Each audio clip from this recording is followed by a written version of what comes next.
Hello, and welcome to episode 157 of the Pos-cast. Rabbi Shmuel Posner, myself, Seth Hellman. Rabbi, how are we doing today? We're good, Baruch Hashem. I'm so tired.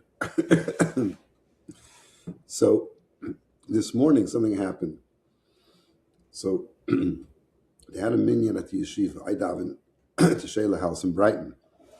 They had a minyan yeshiva at 8:30 because the Backmans, I think his name is Mendel, is his bar mitzvahs today. So they want to make a minyan. I assume they're going to go tomorrow to New York tomorrow morning to get an aliyah in the Rebbe's room. So on the way back from davening in the Shayla House, I stopped off in the yeshiva. So one of the teachers there, his name is Semach Gelman. So he walked in. I said something to him. I forgot what I said even. I said, "Oh, you here earlier or something?" So he says to me, "Abreira Habich, do I have a choice?" He's a teacher. He has to be there and daven with the kids. So then he tells me a story like this. He says that somebody once came to the Friediger Rebbe, the previous Rebbe, and he was putting stamps on the talks and tales. And somebody asked him, "Why are you doing it?" He said, he used the same expression, "Abreira Habich, do I have a choice? If I'm not going to do it, no one else is going to do it."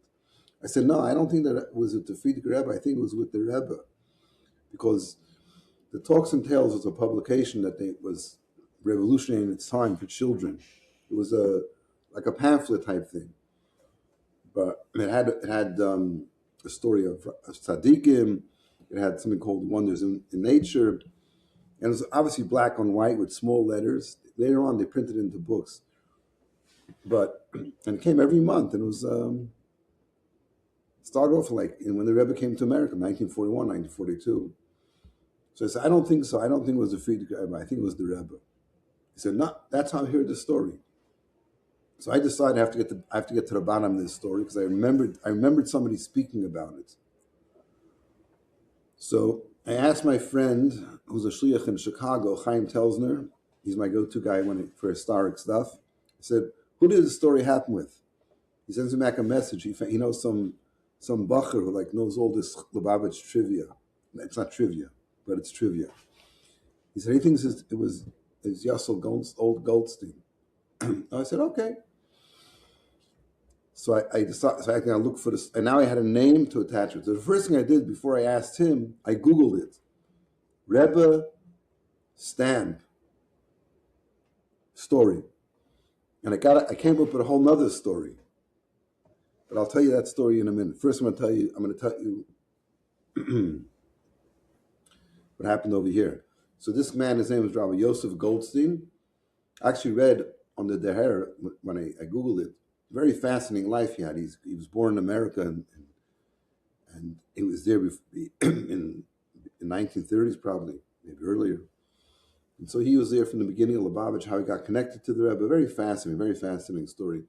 And in fact, at some point, this is in the early 1940s, so the previous Rebbe lived upstairs in 770, and nobody else lived there.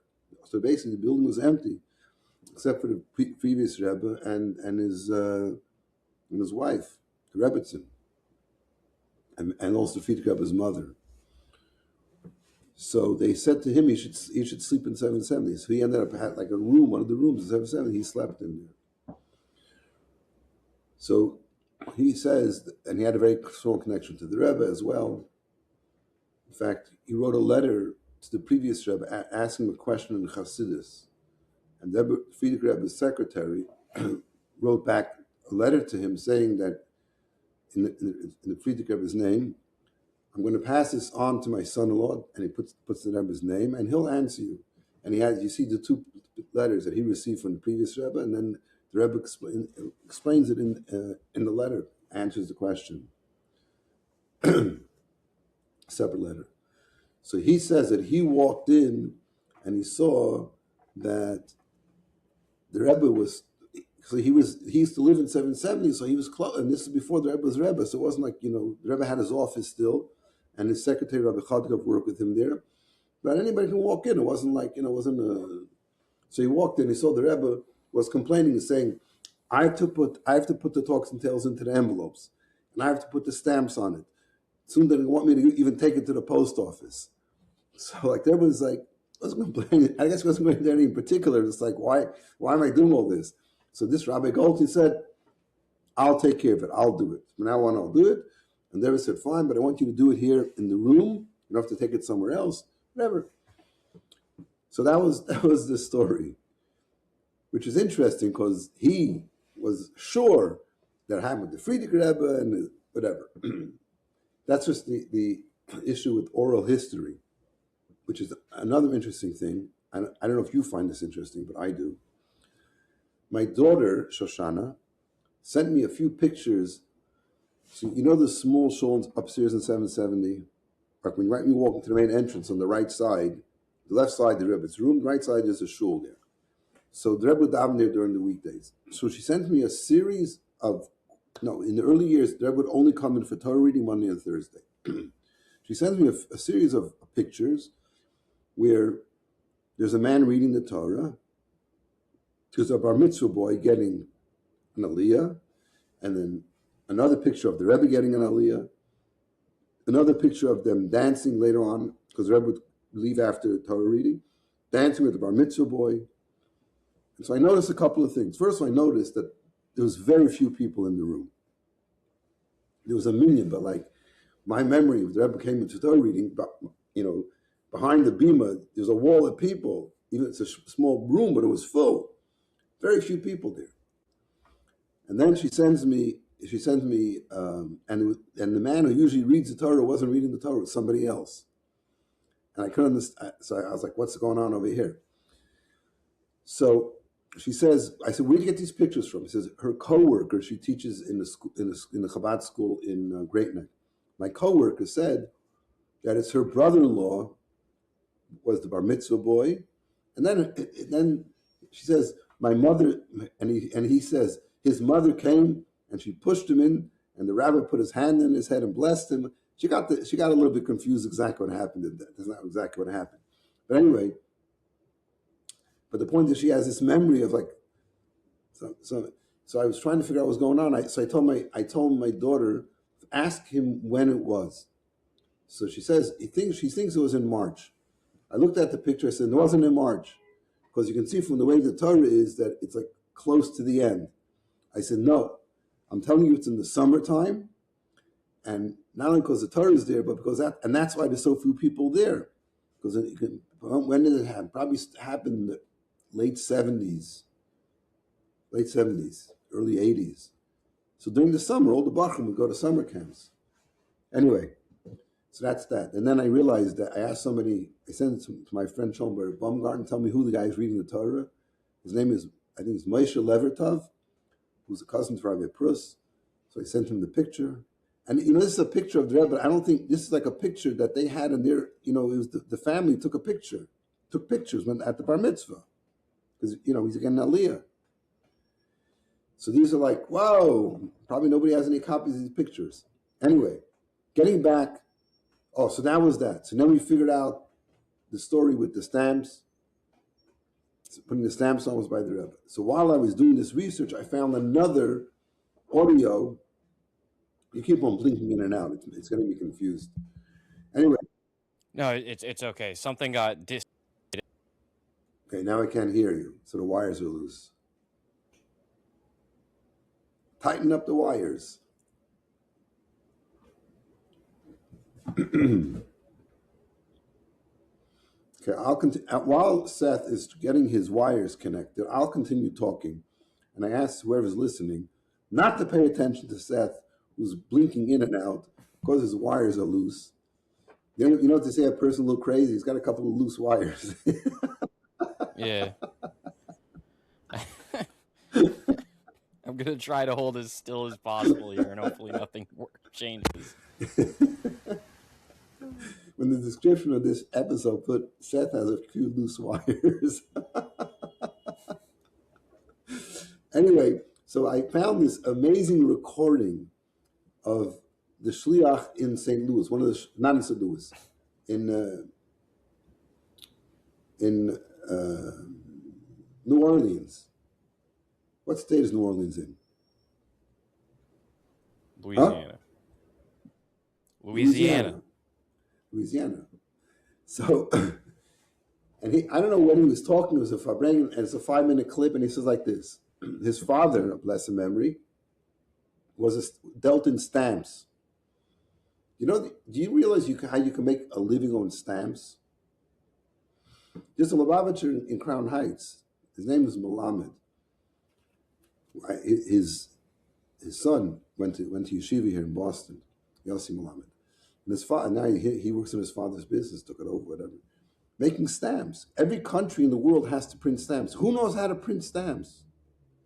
It's like you can't go to and it has to be done under the highest security. It's like printing money, right? You think every country has a printing press to print stamps? No. I don't know exactly how the business works, but I know it's a very unique business. Anyway, and then collecting stamps was also a big thing. You ever hear of collecting stamps? Nowadays, no one does it because there's no more stamps anymore. Everything's electronic. But anyway, so this guy said that his father was dealt in stamps. I guess you have rear stamps or whatever, misprints. Then you have like coin collector. Anyway, so he says that things were good, but sometimes things got a little, it was tough. Parnassa, livelihood. So one of the things his father would do is he would get these corners of letters that had stamps on them, and then he would soak it in water, and then when the stamp, because it was glue, and it would disconnect, you take them, you put them on newspaper, till they dry out, and then I don't know how exactly you sell them, but who wants to buy them, but I guess there's a market for that. Anyway, so he says it was sometimes that you would have like hundreds and thousands of stamps, like hundreds every night. You have like pans and with water in it, and his father put the stamps in, let it soak for a few hours, then come and peel them off and dry them out. And he understood that where were all these stamps coming from? It was coming from the Rebbe's office, from the Rebbe's secretary's office, from Americas. Because the Rebbe would get a lot of letters, and so they would save the stamps, and they would give it to him because he was and they told him, I don't know how much you get for a used stamp, but if it's 3 cents, 4 cents, 2 cents, whatever it is, you give a percent back to the America's office, and that, there'll be like a donation to support the institution, 770. And he knew that because when he was growing up at home, it happened. He would sometimes help his father spread him out on the newspapers. Then somebody told him that the Rabbi Binyamin Klein, one of the Rebbe's secretaries, they interviewed him, and that guy heard part of the interview. And in the interview, he says that Rabbi Binyamin Klein said he once went into the Rebbe's room, and the Rebbe's opening the envelopes. Now you know that the Rebbe opened every envelope on his own. Whenever he got a letter, he opened it on. In fact, once somebody said to Rebbe, I'll buy you, I guess in those days it was buy you like some kind of electric letter opener. I guess it cuts it open somehow. And the Rebbe didn't want to have it. He says, these envelopes are sealed sometimes with people's tears. I'm not going to let a machine open up that letter. I'm going to open it up myself. And even when you went into the Rebbe for a personal audience, you put your note into an envelope. I don't even know why I did that. Oh, I know why. I know exactly what happened. When I went in for my 14th birthday, so to go in before you can go into the Rebbe, you have to get tested by one of the head rabbis in the yeshiva. I was 14 years old then, so I had to go not to my teacher, but somebody higher than that. I don't remember exactly, but I'm sure it was a pretty traumatic event. Get tested in Talmud, and Chassidus, and then they would have to write a report to give to the Rebbe. But they put it into an envelope and sealed it. I guess, if they should feel free to write whatever they wanted to. So that's what I remember. But my note that I wrote to the Rebbe, I didn't put it into an envelope. I just folded it over and handed them both. When you walk in, you hand it to the Rebbe. And that's a tradition by Chassidim, that the Rebbe takes it from you, from your hand. And if he tells you to put it down on the table, it's not a good sign. Anyway. Yeah. That's. So what, would they tell him your test results beforehand? No, so he would like have a. I don't think they would. No, they didn't. You had to learn and get tested, and they would write some kind of report. What they wrote, I don't know. They probably I don't know. I don't know. I never read it. So I handed it to the Rebbe, and this is a sealed envelope. So the Rebbe, like, yeah, the envelope is like this. He tore off that part and then sort of wiggled it, to open it up and then pull that out and read it. Anyway, so that was, but other people, when they would mail letters to the Rebbe, and that was well known that when the mailman would come with a big bag of mail every day, and the Rebbe would open every letter on his own. No one would open the Rebbe's mail. So when Yom Klein says he saw the Rebbe was opening the mail and also tearing off the corner of the envelope with the stamp on it and putting it into a box. And so this Yossi Nemes says he never knew that the Rebbe was physically, collecting the stamps for his father. And so that was one thing I found, just by Googling. And then I found another thing from Chaim Baruch Halberstam, who's the guy who arranged the hookups for the Rebbe. Now he has that office in the corner where the communication center is. And he was talking to somebody. He had a little bag with stamps. And he said, and then this kid, probably a bar mitzvah boy, he's wearing a black hat, 13, 14 years old. He's saying to him, when the Rebbe was a child, he would collect stamps as a hobby. And at some point, he had to leave the house for whatever, it's communist Russia, and he left his stamp collection behind. And he said that his mother, the Rebbe's mother and father, for half a year were able to live off the stamps, selling them, whatever. Really? So he thinks that. So he says, probably the Rebbe kept the hobby up. But no, you see, everybody's getting a little bit wrong. The Rebbe wasn't tearing off stamps as a hobby. He was tearing them off to give it to this Nemes guy, so he can make a parnasa. And I guess it was at some point he wasn't in that business anymore, but some of the stamps still remained. Anyway, that's the Rebbe and stamps. Maybe we'll start a series now. We did a series on dogs. Now also I see the Rebbe and stamps. And it's fascinating. This is just because this guy said this to me in yeshiva this morning, because he misquoted, or he says that's what he heard. Shane, he heard what he heard. That the Friedrich Rebbe was putting on stamps. That didn't make any sense to me at all. Now we know this. Now we know the rest of the story. So, in the realm of Ashgacha Pratis, we love divine providence stories, don't we? Mm-hmm. We love them. We love them. So, last Shabbos, 2 weeks ago Shabbos, not this week, the week before. So I needed to go to shul to daven mincha ma'ariv, Shabbos mincha, and then ma'ariv after Shabbos is over. And Chabad of Brookline on Harvard Street, Rabbi Lerner, he told me before Shabbos, he's going to have a minyan for mincha and then for ma'ariv. I said, okay, fine. You know what? I'll walk over. So me and Nachum walked over. We stopped off. We're walking down Commonwealth Avenue, yeah? And there's these three guys. Two of them are brothers, and their friend. We're coming from the other way of Commonwealth Avenue towards the Chabad, like towards downtown. And the sun was shining in my eyes because the sun is shining from the west to the east. When it sets in the west, right? And so it was shining. I couldn't even see it. I just heard somebody saying, Rabbi. So that was one guy. That wasn't these guys. He's a law student. So I stopped and talked to him a couple minutes, and I continued on. A few blocks later, in front of CFA, I hear again, good Shabbos. It's these three guys that two of them actually come for davening every week to the Chabad house. I said, guys, where are you going? Where are you going? Oh, we're going to take a walk. I said, well, you're walking in the wrong direction. Come, let's go daven mincha. I said, why? He said, no, we're just taking a walk because, Shabbos ends so late. So till Shabbos ends, we feel we take a walk downtown. By the time we come back, I said, no, don't do that. Come down mincha. So they made a U-turn. Like, what are you going to do? They made a U-turn, went back, stopped off at Yisrael's house, picked them up, and we came there and down mincha. So this Shabbos, after davening, I said, wish everybody good Shabbos. I said, if you take a walk, be careful where you're going. You may bump into somebody that'll get you to a mincha minyan. So they laughed. That was that. Then that's one little Hashgacha Pratis story. Do you like that one? Yeah, it was good.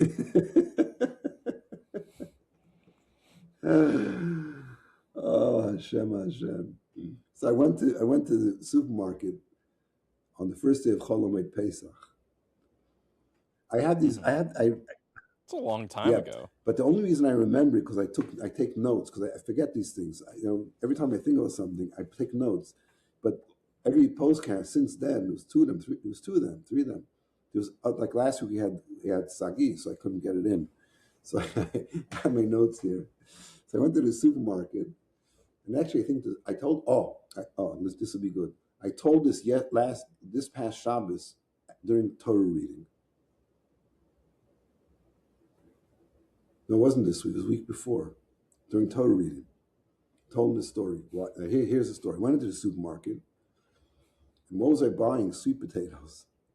And sweet potatoes were on sale for some reason, which is too bad because what do the Chassidim, or Jews in general, eat on Pesach? Potatoes.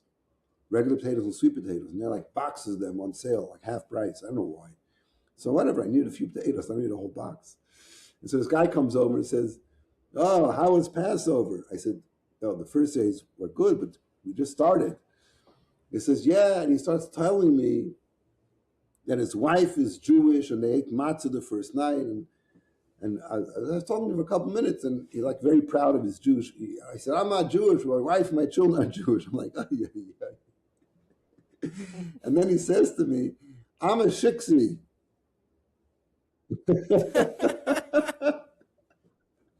Like, oh my golly.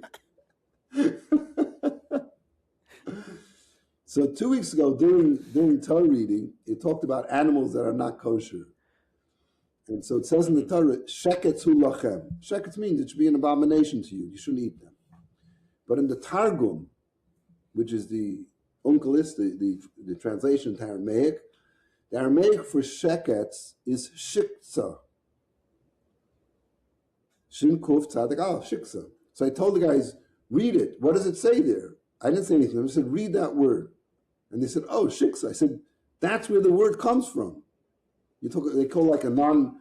I said, and now you understand what it means. Look, and I showed them in the Hebrew what it means, sheket. And in the English translation, it's an abomination or whatever. I said that when you're calling somebody a shiksa, it's like really not a good word. It's not like, it's not. Other words are like descriptive of somebody.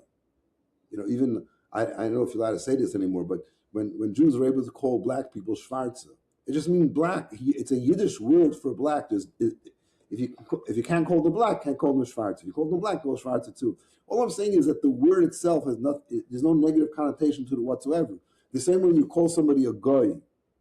Goy is a Hebrew word, means nation. So really the word goy doesn't mean anything. It just means nation.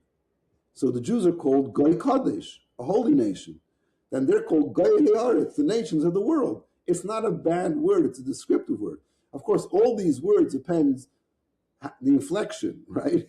Like Jew. Jew is a nice word, except Jew. Then it's a nasty word.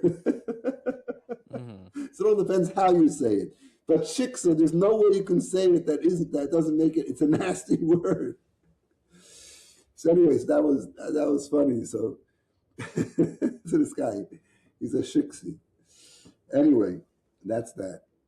So we talked about. I didn't know when I could bring this up because it's a very sensitive thing. But we were talking about eating chametz right after Pesach. Rushing to get the chametz and this and that. So I just thought about. And I saw this, and I thought it was really. So during Chol Hamoed, I get this email from the Burial Society, the Jewish Cemetery Association, whatever they call themselves, JCAM. And the email says, "End of Pesach sale." I'm like, what are they selling? What could they be selling? There's a sale on cemetery plots. Oh my goodness! I'm like, dude. It's Pesach, it's Yom Tov. Like, come on. And whoever, I never heard of such a thing. Like, you put, everything goes on sale. So now they're having a sale on things. Anyway, I think there's a certain mindset that you have during a Yom Tov, during a thing. And that's why it's not just it shows that you have no idea, you're addressing the Jewish community. You just have no idea who they are, who you're talking to. There's a certain sensitivity you should have.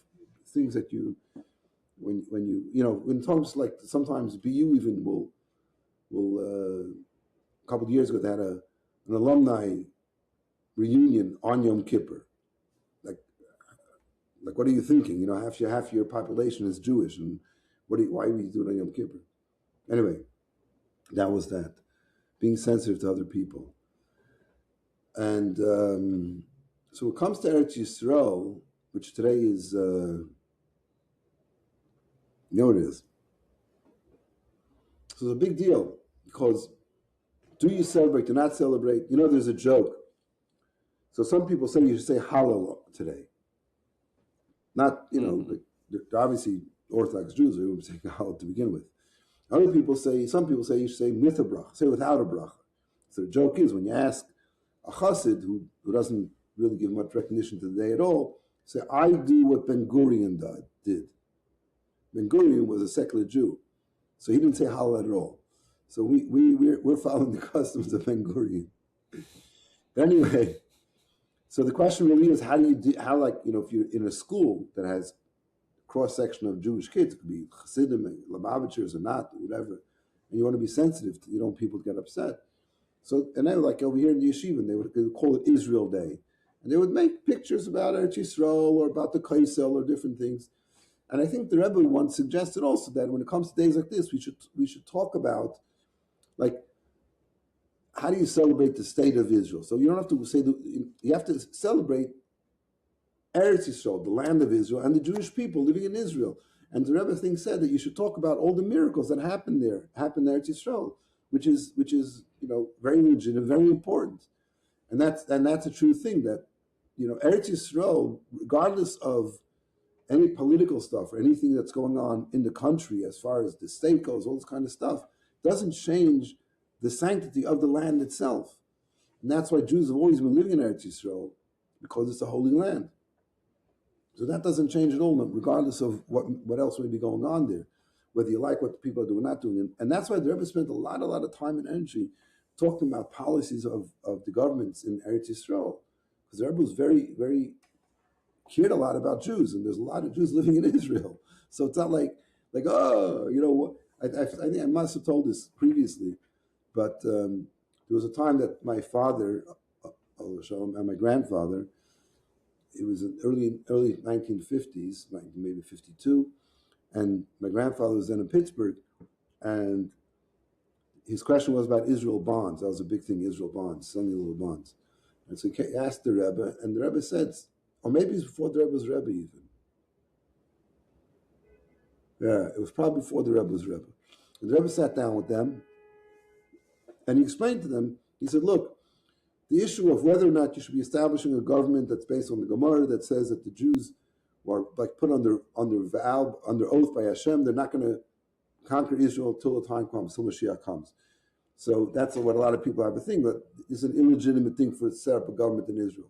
So the Rebbe said then to my grandfather that all of that is relevant and true and good, but that's until the Jews are living in Israel. Now you have, I know a lot of Jews living in Israel, and there's a government that provides protection for them. So if anywhere in the world that Jews lived and there was some government that was protecting them, they're able to live in peace, you wouldn't support that government? Of course you would. Like even America, like we're very grateful to Hashem that we're able to live in America, because you have a government that allows us to live as Jews and to practice what we do. So in Eretz Yisrael is not worse than that. So it's not a question of, is it proper to establish a government in Israel? That's gone. It's over. It's done. That argument is no longer valid. It's there already.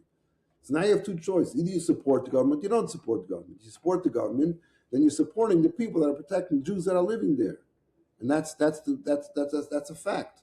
And that's why the Rebbe was very insistent that they do approach it that way. Eretz Yisrael is a holy land. If Jews are living there, then you're not allowed to give it away to anybody else. It's not just like barter it away. It's not yours to give away. That's why the Rebbe was very involved in issues regarding Eretz Yisrael. It's very important for people that we've talked about this before to be able to understand the Rebbe's approach to it, because it's based on Torah, and we see that everything else they've done there hasn't helped to stop, unfortunately, the terrible problems they're having with their neighbors. And if it only would have that type of a focus, it probably would have a much better effect. Anyway, so that's the idea. We're very happy that Jews live in Israel. We see open miracles happening on a daily basis, and Nobody can deny that. The fact that all these enemies around Israel, and they're still there, today and for all this time, that's totally based on miracles. So that's really the message for the day. Anyway, that's what we have to talk about. Everybody's thinking about Eretz Yisrael, which is good, and every Jew who davens will daven mincha or daven ma'ariv will talk about that Hashem should rebuild Yerushalayim, should return us to Tzion, which means the land of Israel, which is a place where Hashem dwells, and where Hashem pays more attention there than other places in the world. And we should all do our part to cause that to happen. More Torah and mitzvahs, and we should bring Mashiach now. Man, with that, thank you so much for listening to episode 157 of the Pos-cast. Rabbi Shmuel Posner. We will see you next week.